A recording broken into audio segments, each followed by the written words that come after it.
बच्चों, आज की हमारी कहानी का शीर्षक है मनहूस और महामनहूस।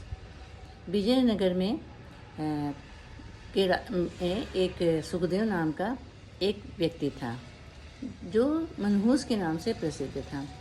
ऐसा माना जाता था कि जो इसकी शक्ल सुबह सुबह देख लेगा उसको दिन भर खाना नहीं नसीब होगा। तो जब राजा ने सुना तो उन्होंने सोचा कि ऐसा व्यक्ति तो हमारे नगर में नहीं रहना चाहिए, इसके रहने से तो बहुत नुकसान है लोगों का।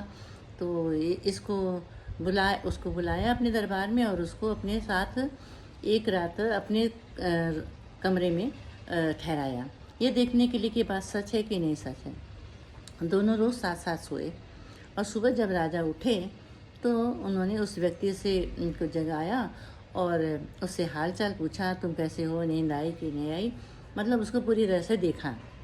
और उसके बाद राजा बाहर चले गए अपने काम से। जब वो बाहर गए तो वो इतना काम में उस दिन पूरा दिन इतना व्यस्त रहे कि उनको ना खाने को नाश्ता करने का टाइम मिला, ना खाने का टाइम मिला। और जब पूरी शाम को जब वो रात का खाना खाने बैठे तो उसी समय रानी के महल से खबर आ गई कि रानी की तबीयत खराब हो गई है। अब राजा उस खाने को भी छोड़ के भागे वहाँ पहुँचे। तो इस तरीके से राजा को पूरे दिन खाना नहीं मिला। अब राजा को पक्का विश्वास हो गया कि जो इसकी शक्ल को देखेगा उसको उस दिन खाना नहीं मिलेगा। तो फिर उन्होंने उस सुखदेव को जेल में डलवा दिया और कहा कि इसको 8 दिन के बाद फांसी दी जाएगी, ऐसा व्यक्ति को जिंदा रहने का कोई हक नहीं है। ठीक है, अब उसको जेल में डाल दिया। पूरे गांव में या नगर में फैल गई बात कि अब सुखदेव को फांसी होगी, मनहूस को फांसी हो जाएगी तो अच्छा होगा। तो जब ये बात तेनालीराम के कानों में पड़ी तो वो उससे मिलने के लिए गए कि क्या बात हुई थी।